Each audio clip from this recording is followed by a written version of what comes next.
Hey Buck. Huh. Hey Buck, I heard a rumor through the grapevine. What was that? Would you like to know what the rumor is? Yeah. I heard a rumor that we might be on episode 69. Ha! Yeah. Yes! You're totally right. This is episode 69, the season finale. We're fucking there. We made it to episode 69. This has been a fantastic season.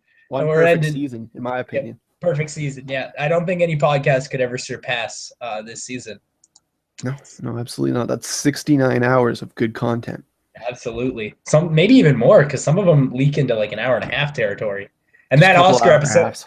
that Oscar episode is 2.5. So Don't listen to that one though. That's it's don't actually count not that one. good. I always skip that one. It's not very good.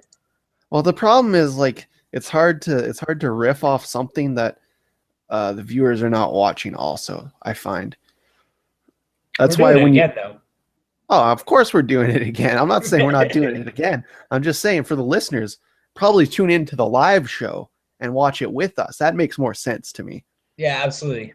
And we can make fun of who I want to present this year? I want John Leguizamo to present. We can make fun of him because like John Leguizamo in a suit, that's got to be funny, right? Yeah, with the new Leguizamo, Michael Pena. God bless Michael Pena. I He's love the new man. Leguizamo. Absolutely. I want to see them do something together because they're the same person, as far as I know. Yeah, we got to talk about Ant-Man soon too, so we can talk good stuff about Michael Pena. Oh, yeah, absolutely. We'll do that one soon. Yeah, absolutely. But it is an exciting week. We're going to talk about Tomorrowland, starring George Clooney and nameless girl who's never been in anything, and Hugh Laurie. Anything else? Yeah, Hugh Laurie's back from the dead, I guess. Oh yeah. Yeah. So God bless you, Hugh Laurie. We're going to talk about that. Then we're going to go through our top 5 favorite movies with George Clooney. So that's going to be J Clooney. Hey, Chadley, I've decided that on this podcast, I'm only going to wear other podcast shirts on it. Today I've got the Death Squad shirts. Why is that? Is that Hitler Cat? Yeah. I mean, God bless you, sir. I got my Portal War. No one cares. No one cares. This is about my segment. No one cares. Welcome to the Shirt Podcast. Speaking of segments, Chadley, you ready for some fucking tags? Yeah, we're gonna also watch Freddy versus Jason and Beast of No Nation. So stay tuned for that. All right, so we've been playing. We're gonna start new games where he's gonna tell me 3 taglines. I have to guess the tagline, and I'm gonna tell him the budget for the film, and he has to guess how much it made at box office. Give me some taglines for Tomorrowland. I got 3 tags. I'm gonna say them twice. Do not interrupt me. Okay. And then you're gonna pick which of these 3 belongs to Tomorrowland. Number 1, our memories make us who we are. Our memories make us who we are. We got tweets coming in. Ignore that. Number 2, remember the future. Remember the future. And number 3, his past, comma, our future. His past, our future. Which one of those 3 do you think it is? Oh, it could be 2 or 3. It's definitely not 1. Okay. I'm positive it's not 1, but it could be 2 Our or memories 3. make us who we are. It's not that one. Okay. Can't be that one. What's number 2 again? Give me number 2. Remember the future. His past, our future. I'm going with number 3. His past, our future. Number 3. That is a tagline from X-Men Days of Future Past. Damn it. Should have went with your instinct. It was number 2. Remember the future. And our memories make us who we are. You got any hazard any guess on that one, Chadley? Our memories make us who we are. Memento? Ooh, close. Eternal Sunshine of the Spotless Mind. That's a good one too. That's a good one. All right, so are you ready? I'm gonna give you the budget, and you tell me how much this made in box office. Okay. The budget. Is this domestic or worldwide? It's worldwide. Okay. The budget might make you vomit. Okay. This movie cost $190 million. 190 million. And it came in over budget or under budget? It came in, I don't know. You're not giving me that. Okay. No, I'm not going to give you that. I'm not going to give you that info. It would cost $190 million. And do you have any other stats, like how long it was in theaters or anything? Didn't do any research? No, I didn't do any research. I just looked this up just now. Dude, here's the thing. I think it made a lot though, so I'm gonna go with. I don't know if it went. I'm gonna say 200 mil. 200 mil. 200 mil? Close. It made $208 million. That's pretty close. That's pretty close. I'd say that's a win. That means they took away $18 million from this. I mean, yikes. Sink in 190, take away 18. Tough. Yikes. That's pretty rough. Didn't do too good, man. This actually did worse than Jupiter Ascending. Really? Yeah, this did worse than Jupiter. Do we know the budget on Jupiter Ascending? How much did that bitch cost? I can find it out in about 10 seconds. I know we were shocked when we looked it up last time.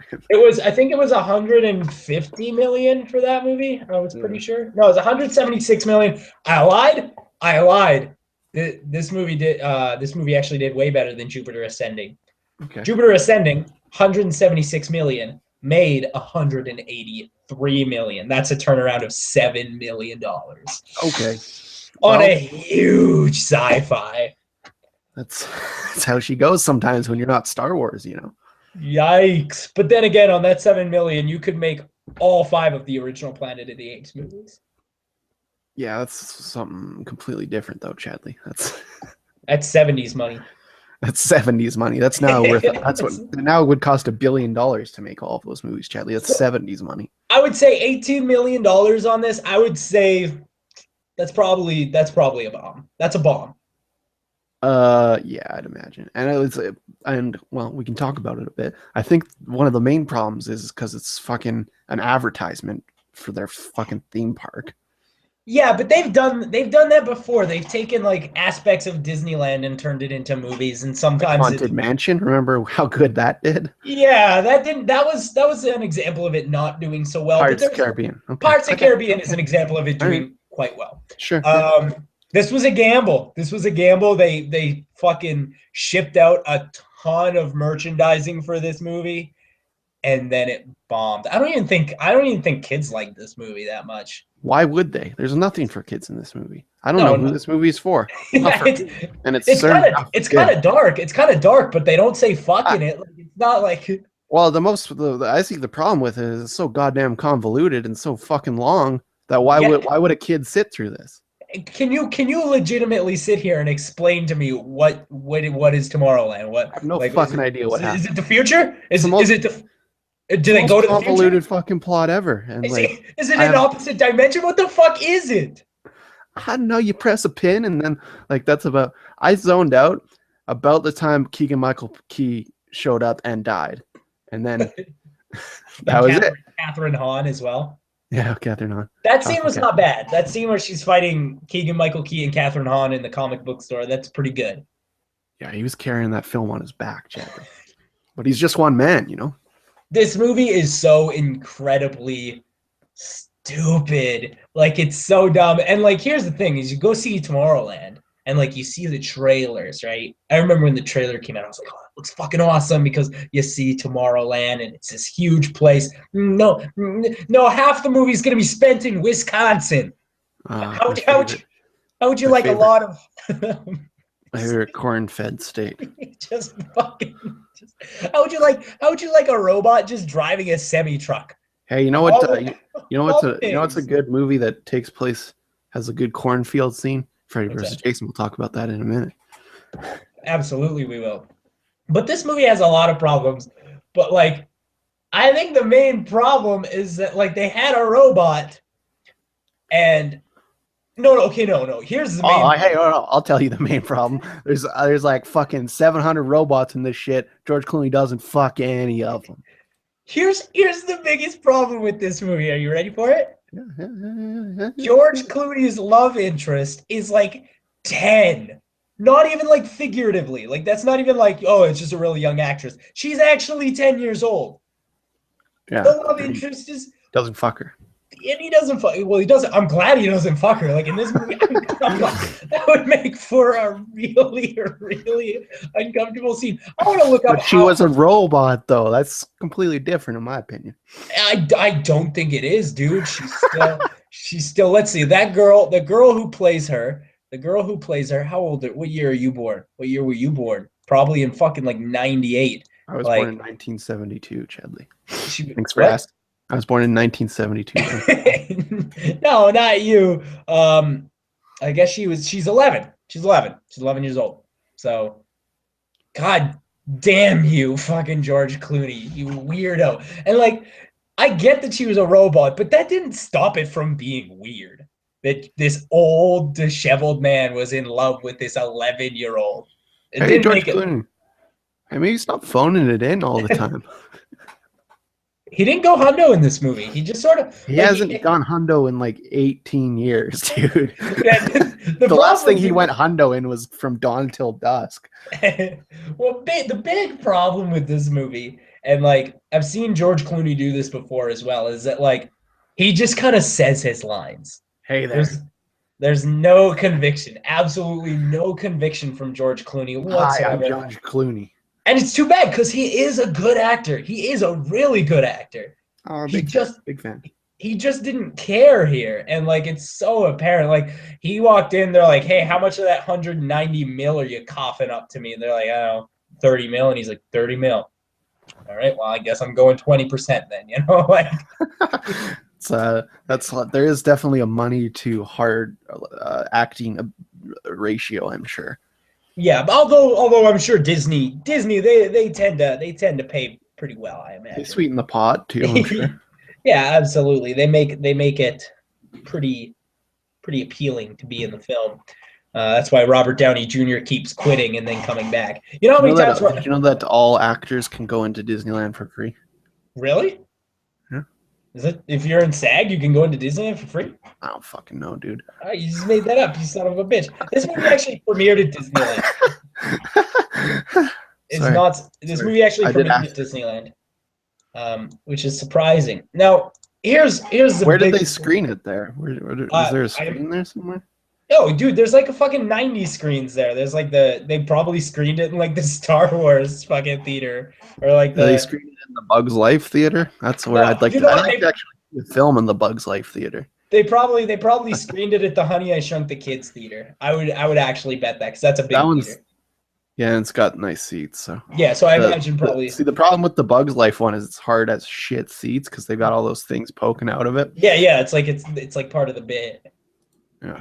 But like that other one, the Honey I Shrunk My Kids, not to mention the Honey I Shrunk My Kids theater is actually in Tomorrowland. So because if there was a premiere of Tomorrowland and it was like, oh, dude, it's gonna be in Frontierland, I'd be like, fuck, dude, I'm not going to that. No, fuck that shit.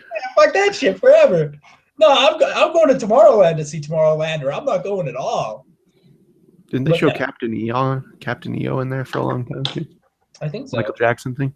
Yeah, I believe so. I could be wrong. I remember back in the 80s when that was. Now, this girl, Britt Robertson. Nah, like that's my critique of her performance.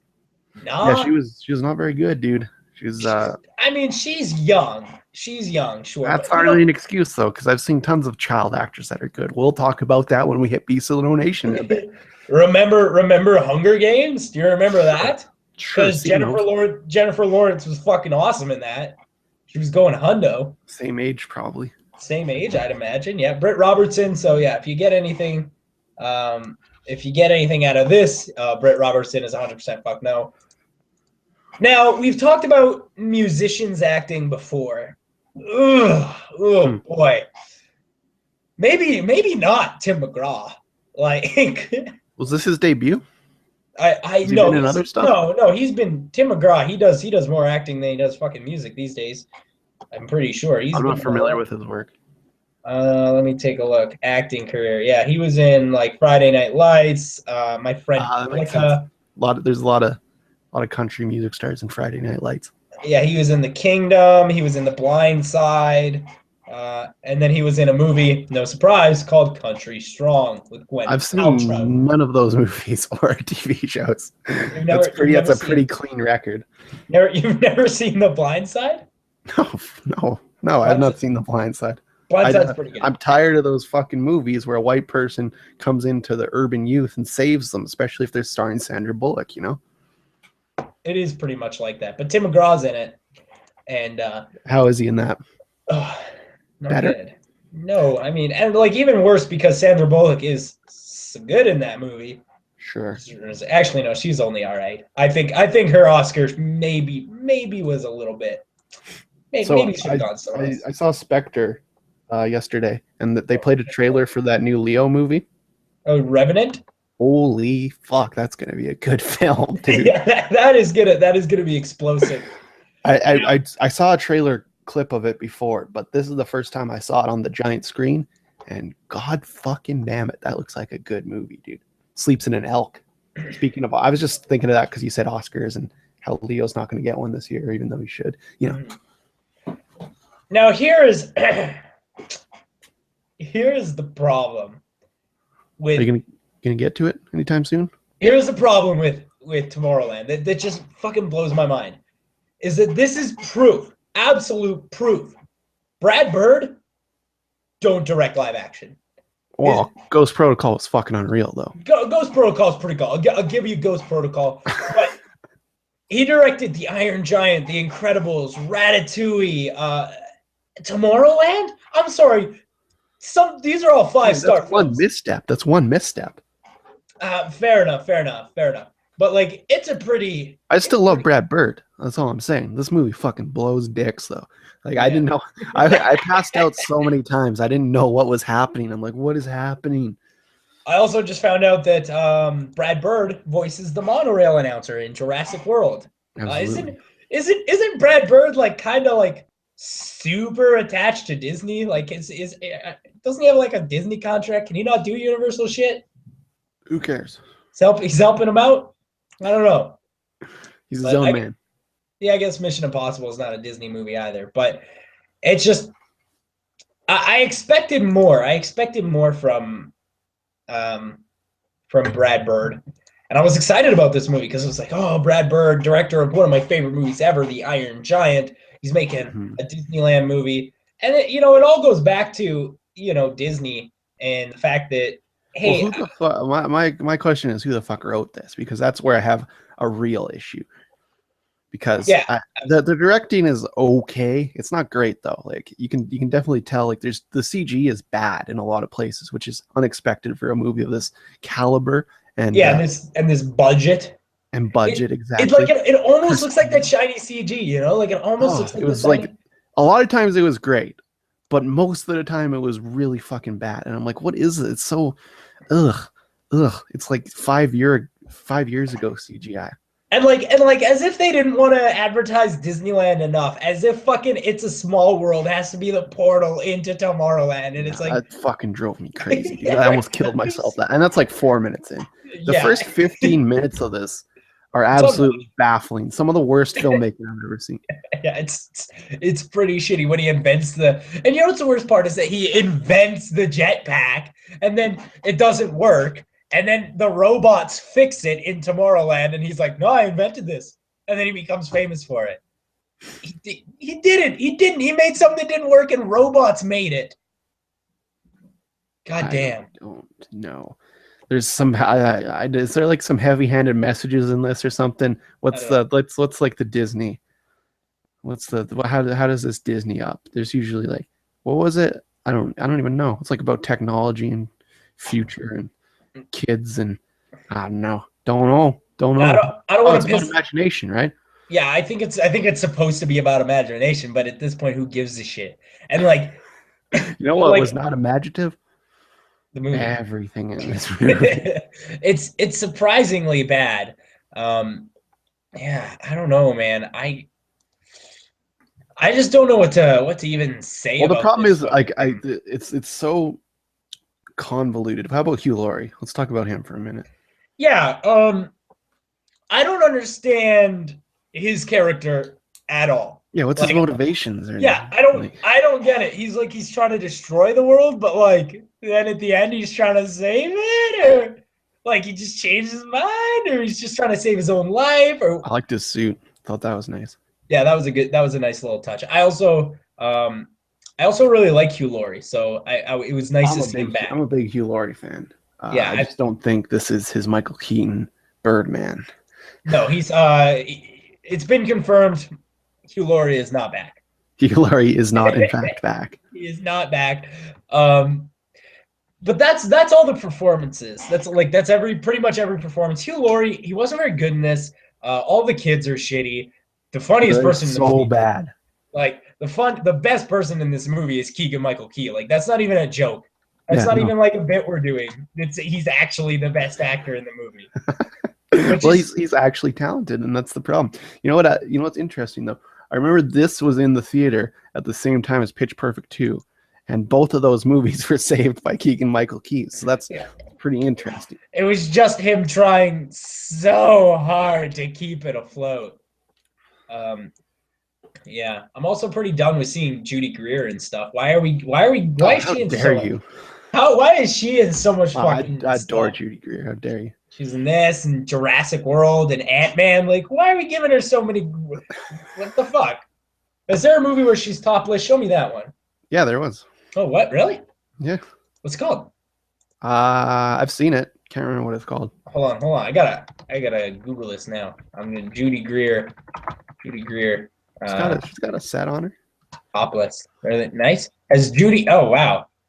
What the fuck? Oh yeah. Whoa. Wow. Really nicer than you would have imagined.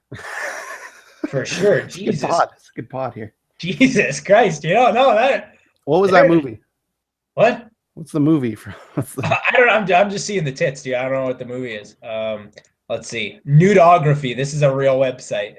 Has Judy Greer ever been nude? Yes. In Adaptation. Oh, I've seen that movie. Yeah. That's what it is. That's what it is. That's a great fucking movie. I don't know how that slipped your mind. You always gush about how much you love that movie. It is a good movie. I haven't seen it in a little while, and I might not have known who Judy Greer was at the time. But no, the set's pretty nice. It's not bad. She's been naked in other stuff too. Stricken, Adaptation, and I guess she was almost naked in an episode of Big Bang Theory, but I would never watch that. Oh no, absolutely not. No, for sure, never. Also, The Great New Wonderful. Don't know what that is, but I'm gonna watch it. If I could pull out my dick on TV, I would be in that show though. Yeah, absolutely. A live filming. Just like peel it out. Just peel out your baby bird after you go for a jog, Chadley. You're a little bit damp, and you just peel it out of your gym shorts. Just peel it out. It's sweaty as shit. Yeah, just a dampening. And you just peel it out like a baby bird. No, but honestly, Tomorrowland, it's like I kind of had high expectations for this though. I didn't, but I didn't watch it till like 3 days ago. That's like about I don't know, 8 months after the hype. So yeah, the problem is the script. The script is so bad. It's hard to follow. Yeah, you can barely tell what's going on, and then like finally they get to Tomorrowland, and there's like 10 minutes left in the movie. Yeah. And it's so long too. That's another problem with it. Yeah, it's 2 hours. Don't need to be 2 hours. Don't need to be 2 hours. Yeah, this could have been 90 minutes. No kids movies need to be 2 hours. That's too long. This should have been 90 minutes, and 70 minutes of that should have been in Tomorrowland. So speaking of George Clooney, let's move on to his top 5 because I'm tired of talking about Tomorrowland. Fuck Tomorrowland. It's not good. 100% fuck. No, top 5. George Clooney's been in good shit before we mention that. Why don't you start us off? What's your number 5? Number 5. One of the great ensemble casts of our generation. This is Ocean's 11. Ocean's 11. You know what? I don't remember a single damn thing about Ocean's 11. I actually don't remember. I saw it, I think, with you, but I don't remember a single goddamn thing. I have it on DVD, so that would make sense that you've seen it with me. Yeah, I might have even fallen asleep. But yeah, I actually like Ocean's 11 a lot. I think I've seen Ocean's 12, but I've never seen Ocean's 13 because I've heard it's horrible. So Ocean's 12 is good because Julia Roberts plays a Julia Roberts lookalike. True. Yeah, that's a really good bit. That's a really decent. That's one thing I do remember from those movies. But like I know they're heist movies in like casinos or something. I don't really remember. Yeah, they're heist movies in casinos. You're right. Okay, all right. So yeah, I mean and who else is it? Like George Clooney and Brad Pitt? Is that what it is? Yeah, they're the mains, and Matt Damon's in there. You got love Matt Damon. Yeah, you got Don Cheadle, you got Bernie Mac, you got whole squads there. That Chinese guy. Ken Jeong. Nah, Shabo Quinn. Oh, yeah. The other Chinese guy. Okay. Yeah. Andy Garcia. You know, it's a whole squad. It's a fun one. The squad's all there. My number 5 is a movie we've talked about on the pod before. Sure. George Clooney, Anna Kendrick, Vera Farmiga. Oh yeah. This is Up in the Air. Sure. I Love Up in the Air. I really love Vera Farmiga. She's so she's fucking so good, dude. and she sells that movie so well. Like, cause like you don't. It's one of those movies you don't really see the twist coming. No, I mean, yeah. Well, and then when it happens, I mean, you can see it. It's not like Old Boy twist, but like no, it's good though. It is a good one. I agree. I really like that movie. it's a good twist, and then yeah, it takes you back. George Clooney is fantastic in that movie. It's one of the movies he went hundo in the last like 10 years, which there's very few of. There's very few. I agree. Yeah. What else has that motherfucker even been doing? Gravity. Oh yeah, he was in that. He's in there for like a bit. And then he did The Monuments Men. Remember that? That was shitty. Oh yeah. Yeah, it wasn't very good. The American. Yeah, Leather. I never saw that. Leatherheads. Leatherhead's all right. I really like the scene where him and George Krasinski are just taking turns, just going hit for hit. It's the only memorable part of it, really. Anyway, my number 4. This movie I don't think you've ever seen, but I really like this movie. It actually also stars Quentin Tarantino. It's From Dawn Till Dusk. From Dusk Till Dawn. Yeah, it's one of those movies that I keep wanting to see and like thinking, oh yeah, I'm gonna see that, but then I just never do. It's like cowboy vampires, something like that. Right? Sort of. They're like vampires. They're vampire. They get trapped in this bar down in Mexico because they're fleeing the country, and they have to fight these vampire monsters in this bar with like another family that got caught with them. So that's a Rodriguez flick. It's a Rodriguez flick. Probably if we ever do a Robert Rodriguez list, this will be pretty high up on there. Oh, but dude, Spy Kids. Yeah, Spy Kids is all right. El Mariachi rules. El Mariachi. My number 4, from our good friends, the Coens. This is Oh Brother, Where Art Thou? Oh, I just watched that recently. I fucking love that movie. Yeah, I haven't seen it in a minute or two, but it's real good. Came up on Netflix like 8 days ago, so there you go. This used to play on TBS like 100 times a year. Yeah, that was a big one. A lot of the Coen stuff where it was on there. I remember seeing Fargo on TV a lot around that time. Yeah. Or what, like the 2005, 2006 era. Yeah. Yeah, they were bumping out Fargo. They were bumping out this one a lot though. Like I feel like I even like had this on like 2 blank tapes. Really? You taped it twice on accident? Yeah, because it just played so much and I just wanted to have the movies. Yeah. I just like to collect the movies, and that was how I did it back then.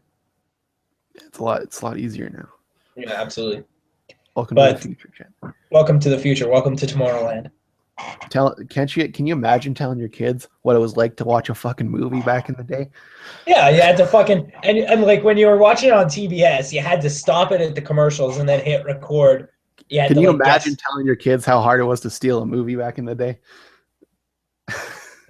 Yeah, they'll be Buffalo, dude, because it's gonna be way easier than it is now. Yeah. In the next 10 years, it's going to be even more easy. Which is like ridiculous to think about because I can watch any movie ever made in 5 seconds. It's just the craziest thing I've ever heard of. It's going to be easier. It's going to be fucking easier.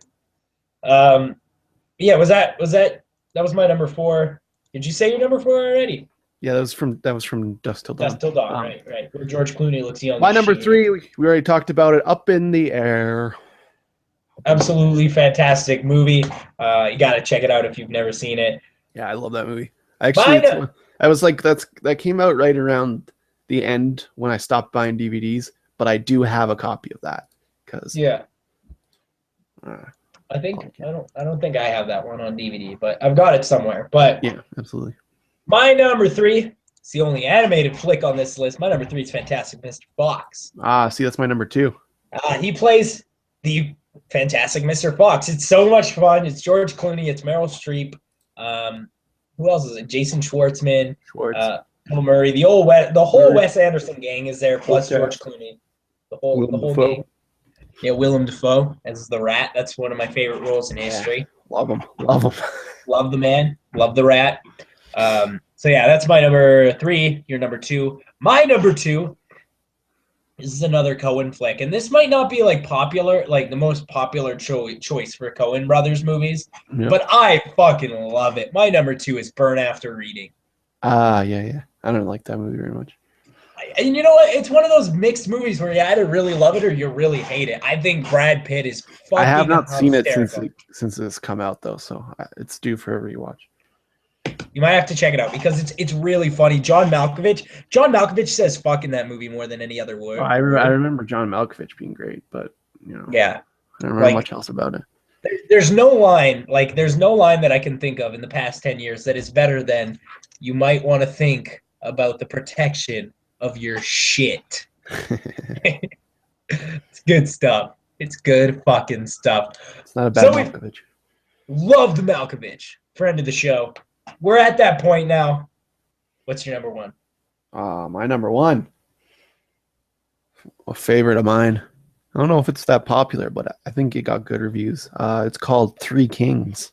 Three Kings. Three Kings. Never seen this before. Have you ever played Battlefield Bad Company? Yeah.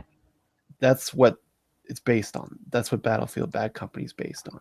Is it? It's like a war comedy. Yeah, it's a war comedy where they go into the Gulf War and then they find a bunch of hidden gold and they have to like steal it and shit. Oh, and Cube's in it. Yeah, Cube's in it, dude. Cube's fucking in it. Wahlburgers in it. Dude, this it's really good. This might be something I gotta check out. Oh, and it's a fucking David O. Russell movie. Yeah, dude, it's awesome. It's one of my favorites. It's early David O. Russell. It was before David O. Russell decided that Jennifer Lawrence and Bradley Cooper in every movie.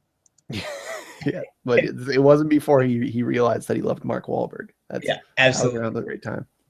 God fucking bless. At least it was better than I Heart Huckabees, right? It's got to be better than I Heart Huckabees. I've never seen that, dude.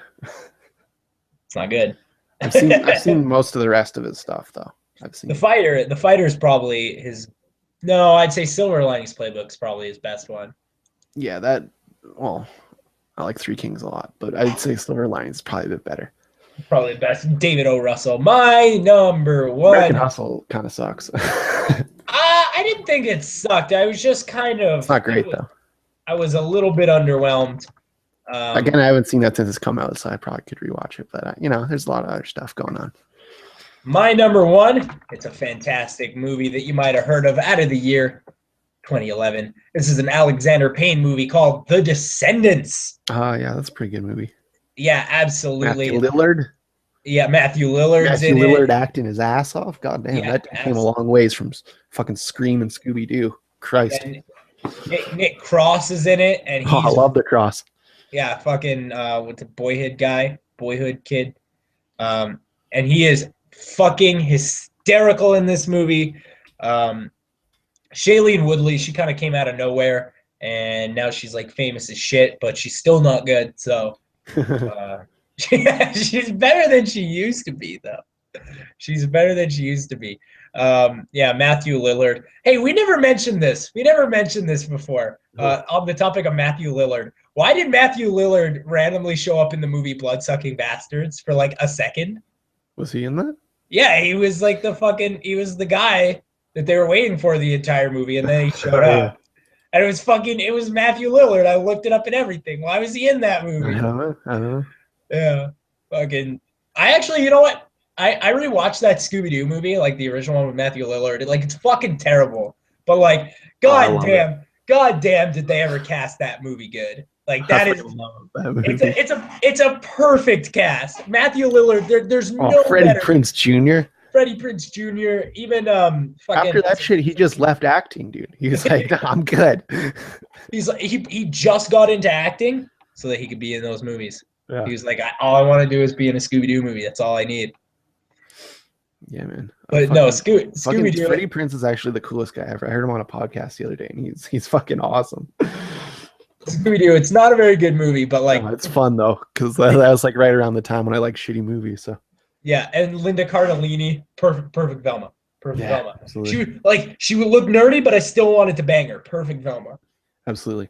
perfect Velma. So yeah, that's my number one. The Alexander Payne film, The Descendants. Hey Good Charlie, I got a shit. question for you. What's up? You ready to do some fucking tags? I'm ready to do some fucking tags. Next up, we're talking about Freddy versus Jason. Freddy versus Jason. It's a weird movie. We'll get into it a bit. I've got 3 tags for you. This one might be pretty obvious, but we're gonna try it out. We're gonna try it out. First tag we got here. Even a killer has something to fear. Even a killer has something to fear. Second tagline: the ultimate experience in grueling terror. The ultimate experience in grueling terror. And number 3, which is my personal favorite. Whoever wins, ... we lose. Whoever wins, we lose. You know what? I would put money on the fact that whoever wins, we lose is an AVP.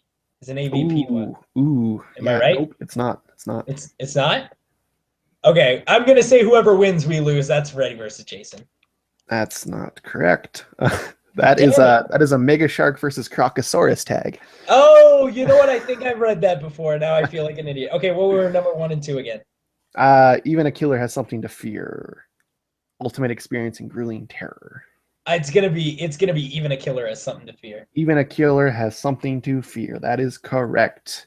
Ultimate experience in grueling terror is the Evil Dead tagline.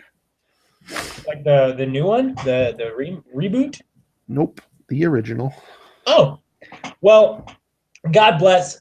Freddy versus Jason. All right, you ready? You ready? Sure. The budget was $30 million. Ooh, okay. More than any other Friday movie. I bet you this. I feel like everyone I knew ever has seen this movie in theaters. If you didn't see this movie, I remember when this came out. If you didn't see this in theaters, I'm gonna go 150 million. 150. You overshot a little bit. It was 115. Ooh, okay. Yeah, I did overshoot it a bit. I forgot it was. This made more than almost all of the Friday movies. That's really high though for a Friday movie. It's still really high. Like even like almost put together. I don't know why this one was so fucking popular. I don't know, but I know like it was. I've heard so many people talk about it. When we were in middle school, if you didn't go see this movie in theaters, like you might as well fucking die. Like you're gonna get the shit beat out of you. I never saw it in theaters, but also, I was R-rated, couldn't get in. Oh, I feel like this is a PG-13 movie because it's so fucking bland. Was it a PG-13? It actually might have been a PG-13 venture. It's not that there's not a bunch of gore in it. Let's start there. It's like, it's R-rated. It's okay. There was nudity. There was the girl fucked the guy in that one scene, and there was titty. Yeah. No, but I mean, like blood-wise, it's not. It's whatever. It's like it's fine. It's tame. It's very tame. So this movie is interesting. Yeah, I like it. I think it's fun. I think it's a lot of fun. I think it's a lot of fun. It's not a very good movie. It's not a very good movie. I think the last half of it is a lot of fun. Yeah, I'd agree. The last half is the first half. It's just a Nightmare on Elm Street movie. Like that's my big problem with this movie is that they didn't mesh the concepts together very well. Yeah, it might as well have just been a Nightmare on Elm Street movie. Yeah, I agree. It actually hurts me that this isn't one of the best movies I've ever made because like the concept is there. It's there. They have someone to fear in the day and they have someone to fear when they go to sleep. It's perfect concept. Perfect. And then you write a shitty script. Yeah, you fuck the whole thing up. I don't even get even if the actors were bad, they are, but if they were even if they weren't, it wouldn't matter. It'd be the same movie. I think I've said this 6 times because we've been watching all these Friday the 13th movies. I think I've said this 6 times, but no more main characters with childhood trauma for the love of fuck. Enough is enough. We get it. Yeah. It makes it easy. It makes it easier to relate to them or whatever. Yeah, this one had a pretty good twist though, Turns out it was Freddy the whole time. Yeah, that's pretty wild. It's pretty wacky stuff. It's wacky. Pretty wacky stuff. There's some decentish performances. Our good buddy Chris Marquette from I'm a big fan. Fanboys and Always Watching fame. He's back. He's back, baby. Except Well, this was before, wasn't it? no, this was long before. This is like the first fucking thing he ever did. Other than that, Monica Keena, she played Lori, like the main girl. She's fine. She was fine, I guess. She wasn't terrible. I mean, she was better than a lot of the other Friday protagonists, that's for sure. Yeah, I agree with that. But I like the frosted haired cop. He was all right. Oh yeah. Was that who was the fucking actor? It was. I don't remember. Yeah, I don't remember. A lot of frosted tips in this, which I liked. Yeah, absolutely. This is a fun movie. It really is. But like, you have to get to the part where Freddy actually versus Jason. Yeah, it's the best. It's the one of my bigger problems with this is, I mean, it's a problem I have throughout the Friday the 13th series, but it's not really very scary. In fact, it's not scary at all. This is more of an action movie than anything, really. No, and I think it works better that way with the concept. Sure, it works better as an action movie because the idea is Freddy is just beating the shit out of Jason and vice versa. It's a lot of fun. Yeah, Freddy's got some cool moves, man. I didn't know he was like such a good fighter. Because he doesn't seem like he would be. He's like a little child murderer, in a Christmas sweater, and he's got some good moves, man. He was in one of those Mortal Kombats. Was he? I only played the one that had Jason in it. Yeah, no, I think it was like if you bought it on PlayStation, you got Jason. If you bought it, or maybe vice versa. If you got it on Xbox, Xbox had the Jason, I think. Yeah, Xbox had Jason. PlayStation had the one I played, so Freddy Krueger. There's not much you can really say about this movie, but hey man, there's a lot you can say about this movie. The fucking corn rave scene is.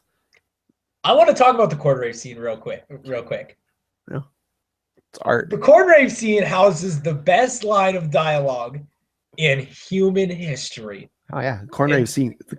If you take anything away from this, the corn rave scene is cinematic art. There's a scene where a fucking drunk fat hillbilly bumps into Jason and he turns around and he goes, "Oh, this is before he says that line, he's like, "Whoa, Jethro, settle down." Whoa, Jethro, and then he says, "This ain't no Halloween party, it's a rave."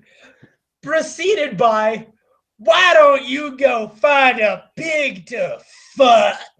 Yeah, and I was rolling because there was no reason for it. There was no purpose for that line. I didn't understand it, but it was so funny.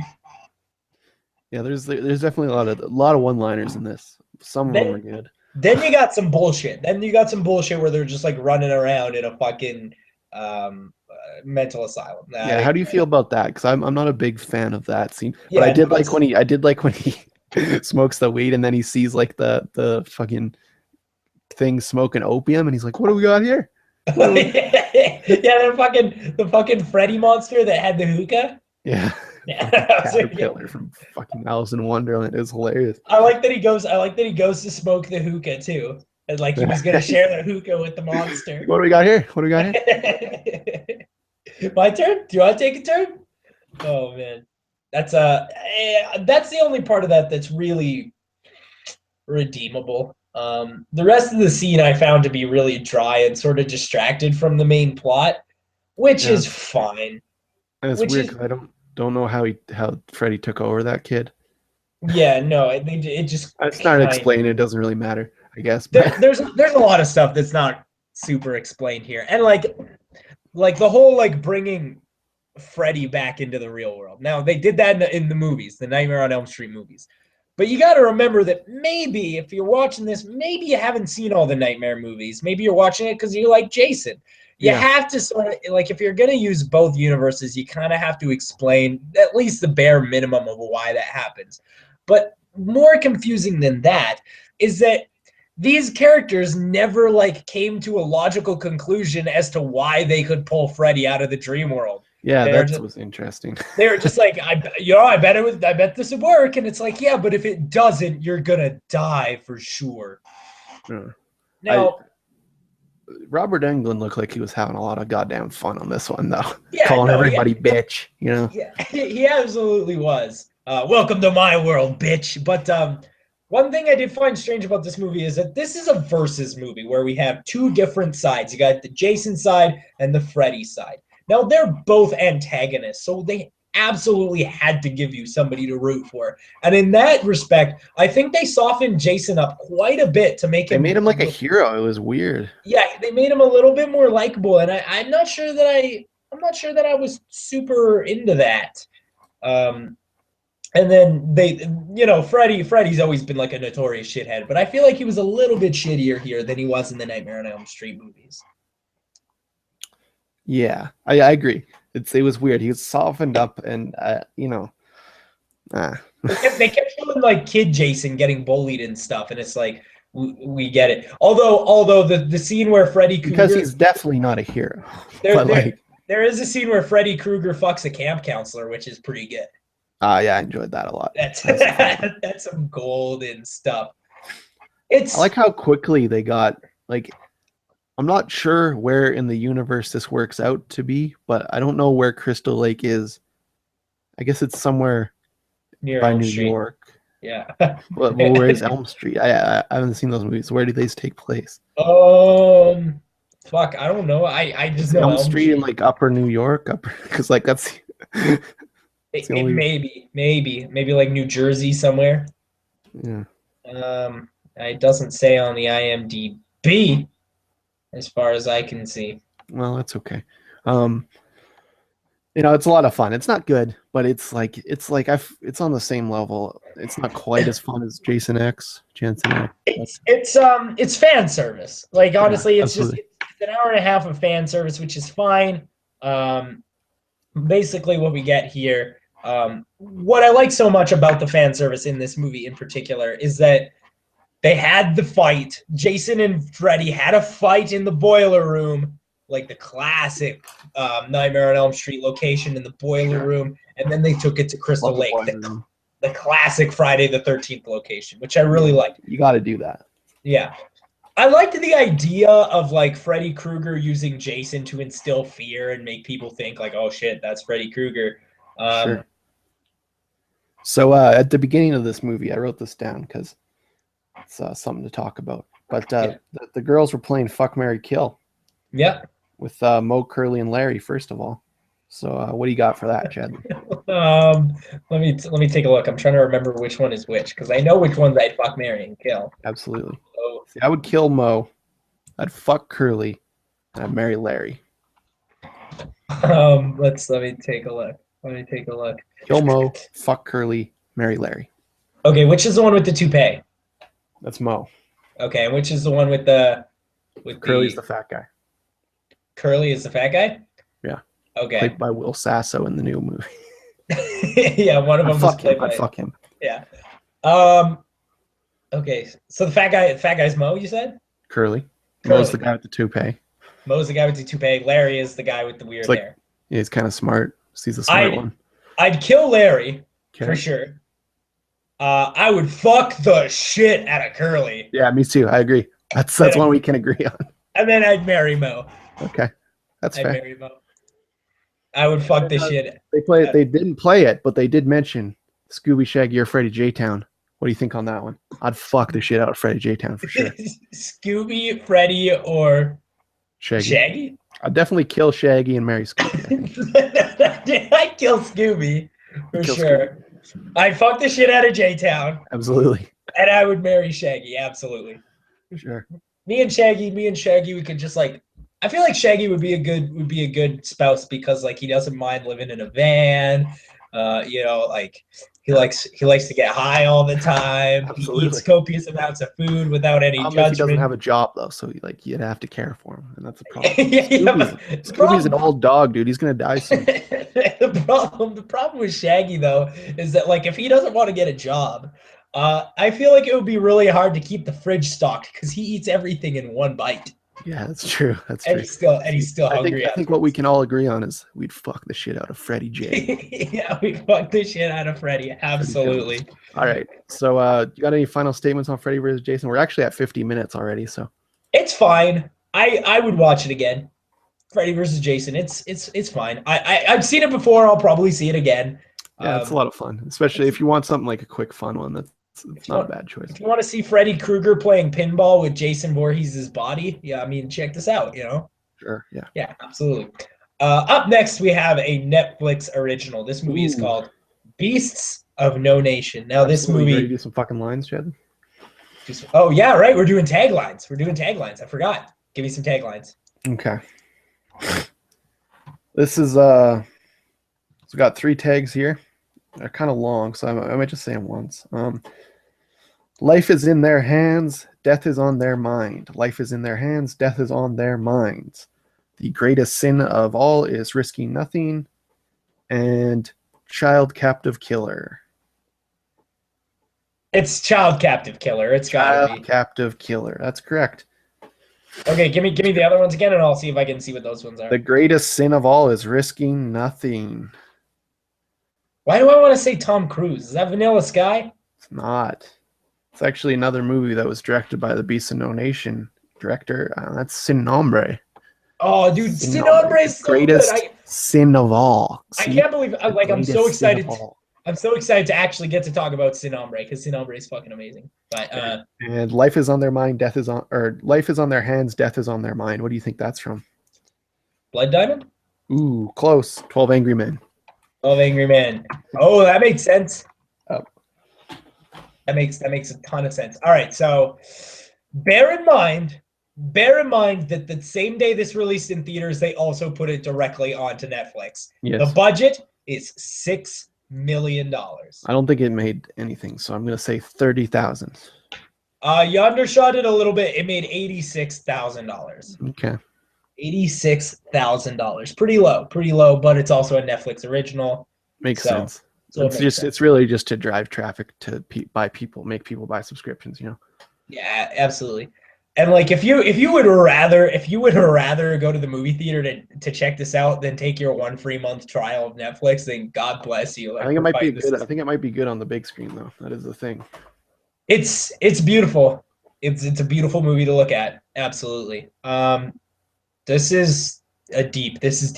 Yeah, dude. Yeah. This is like the Selma of this year. Yeah. And unfortunately, I think this will probably get snubbed, but it's really good. Like I really liked it, which is surprising because a movie that's based. I think the problem with this movie is everyone's kind of sour on Coney now after that whole debacle, and people don't really want to see a child soldier thing. They don't really. Yeah. And like the whole problem is that they almost sort of romanticize the commandant. Yeah. Who's like the child soldiers.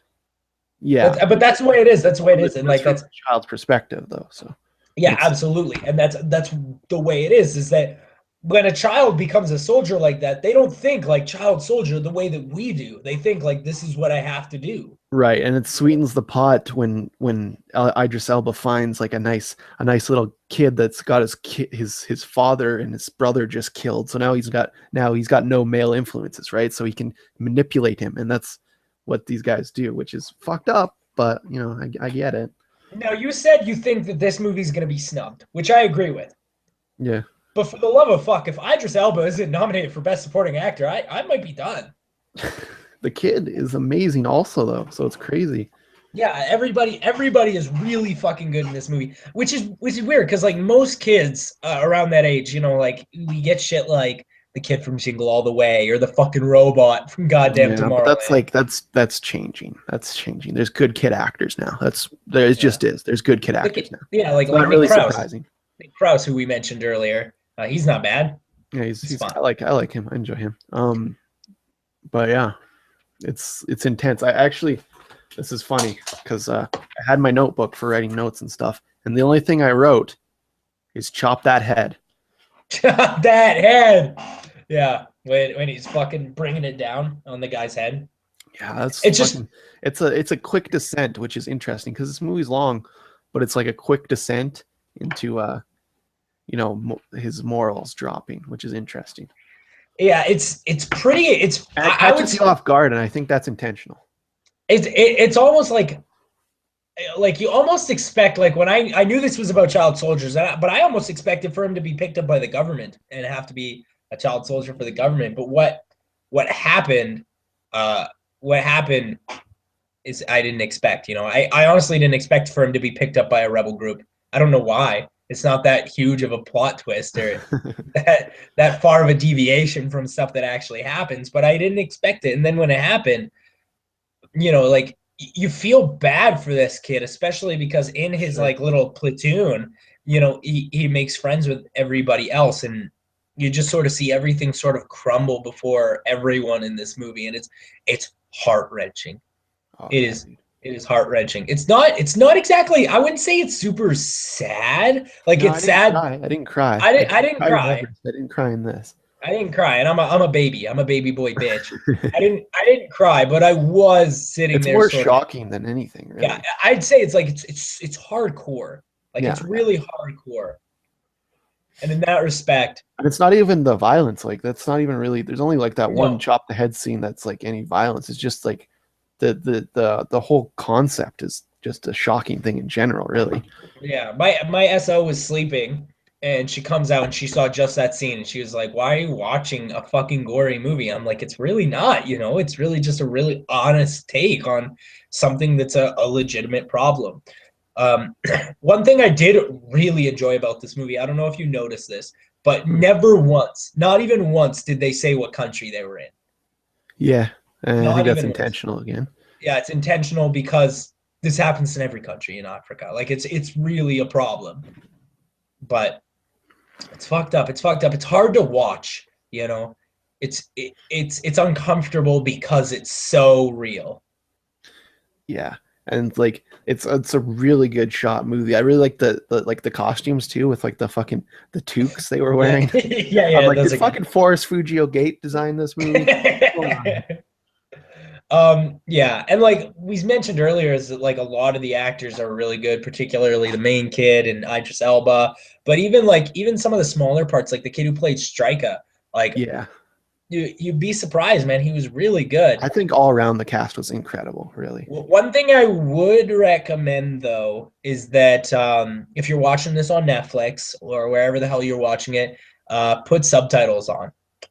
Make sure you put subtitles because even the parts where they're not speaking English, the accent's pretty heavy.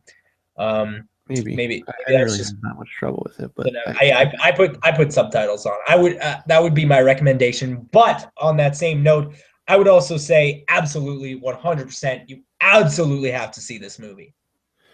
yeah, it's actually I knew I was probably gonna like this because I'm a huge Idris Elba fan, and Mhm. it's from the director of Sin Nombre.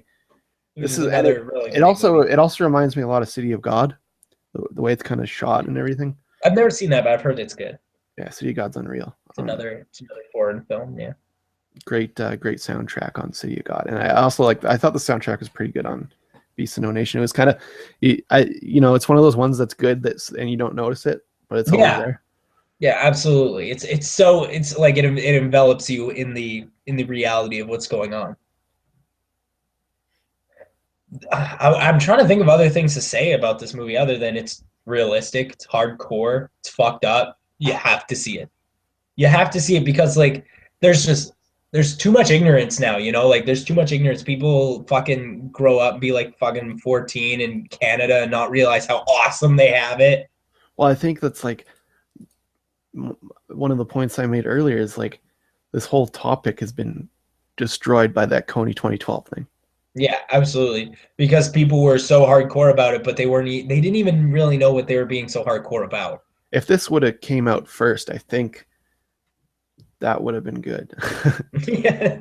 It wouldn't have been overshadowed by that shit. But this is one of those movies that we're recommending 100%. And guess what? It's streaming on Netflix right now. So you have Everyone literally has Netflix. Everyone you have, has it. you have no excuse. You have no excuse not to see this. Even if you don't have Netflix, your fucking neighbor has Netflix. Your friend has Netflix. Someone you know has Netflix.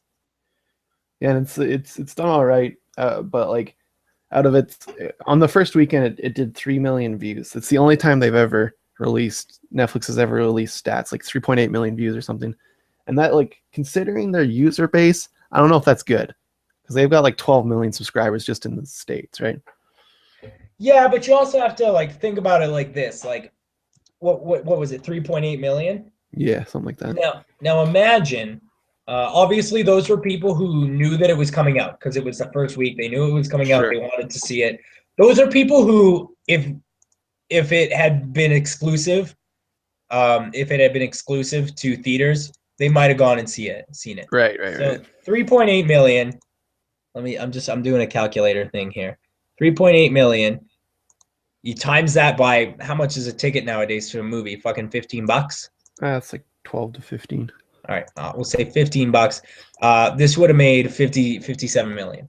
Okay, but instead it's gotten $7.99 for the month. But it's there forever now, and it's always going to be picking up people. It's something that, like, if this does get picked up for Oscars, this is going to be one of those ones where people can't say like, oh, I really wanted to see that, but I couldn't find it anywhere. Yeah, absolutely. You have 100% access to this movie, and you absolutely 100% need to see it. I think it is in every country that Netflix services. So it's pretty big scope at the moment.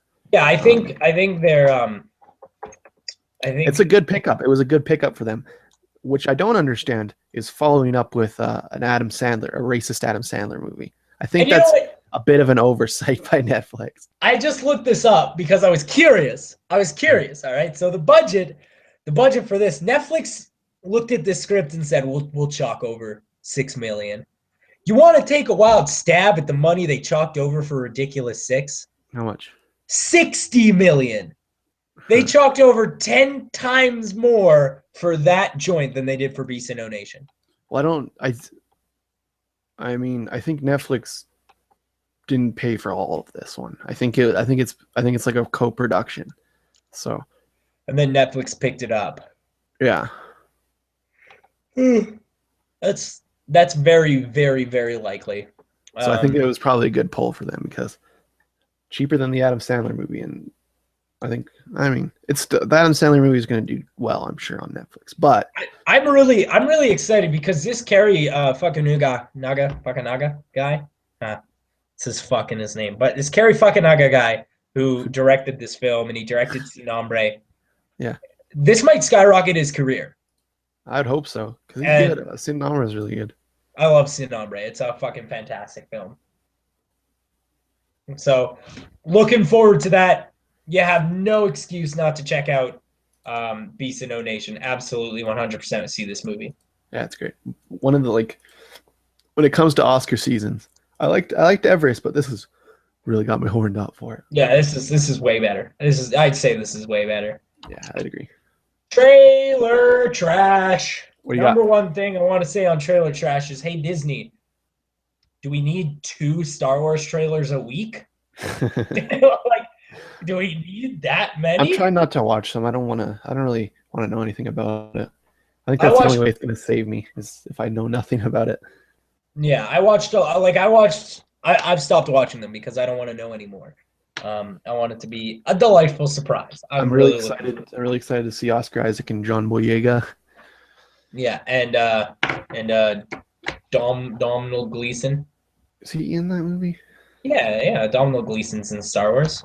Is he in it enough that he's not been in any trailers? So I think he's like one of the bad guys. I think neither is Oscar Isaac. Oh yeah, that's true. Yeah, he's 8th on the IMDb. He plays General Hux. Okay, interesting. That's portrayed by Domhnall Gleeson. I think Star Wars will be good, but one thing that I really want to talk to you about, because we saved it for the pod. Sure. That Warcraft trailer. Yeah. Boy. We talked about this last week because they released the poster. Now they've released the trailer. Fuck, dude. Fuck. I don't know what else to say, but fuck. Why? Why are they doing this? It's weird that World of Warcraft is getting a movie, but there's no plans for a RuneScape movie.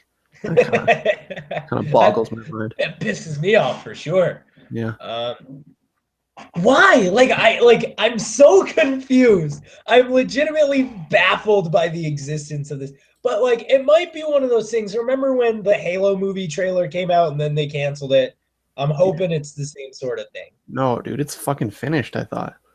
I mean, it looks pretty polished in the trailer, Yeah. which sucks. What was that Halo movie? I think it was just gonna be called Halo the movie, but like Well, there then was they that one. Forward Unto Dawn or Nightfall or Yeah. no Forward Unto Dawn. Was that live action? Yeah. I thought that was animated. I've never seen it, nor Nah, would it's I, not, it's not honestly. animated. What the fuck is wrong with you? It's not I don't know. animated. I don't know. There was an animated Halo movie, was there not? No, I don't think so. I feel like there was. Am I fucking going batty as fuck here? There's been a lot of shitty things, but Um, More title matches. I guess the Halo movie is still in development. Oh yeah, there was a fucking animated movie. It was called Legends, Halo Legends. oh, that's I think like a web series though. No, it's a movie. It's 120 minutes. I'm looking at it right now. Okay. Yeah, but yeah, it looks so bad. It looks so bad. I get it. The idea is that the what do you even call them in that game? I don't even know. Like the orcs and the humans are like coming together, and like that's super frowned upon. And it's like, what?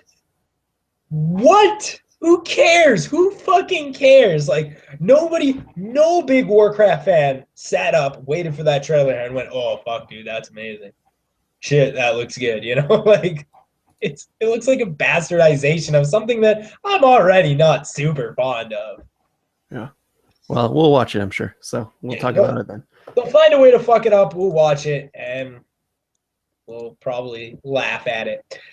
Now, most video games are made in a magic country called Japan, and Ooh. next week we're going to be celebrating that magic country with two brand new Japanese films. The first of which is the part 1 of Attack on Titan, the movie. If you've ever seen the anime, it's a movie. I've heard it's not good, but we'll get into that. And then we're also going to watch the brand new Dragon Ball Z movie, Resurrection F. So it's going to be interesting. It's going to be a fun Japanese episode. I'm not excited. I want to get rid of it so that you stop talking about it. That's, you know what? That's a fair assessment. We'll have to do 2 top 5 next week though. Why? Because we got to do top 5 Friday movies. Oh, We're finishing off the might be a double. Yeah, we're finishing off the Friday series with one last film. This one's just called Friday the 13th, but I like to call it Friday the 13th, 2009, or the one where Jason kills people over weed. So that one's I actually watched that one pretty recently. I'll watch it again, but it's interesting. It's definitely interesting. Well, I'll talk about it next week. So that's the show, everybody. Thanks for watching Pod. Bye.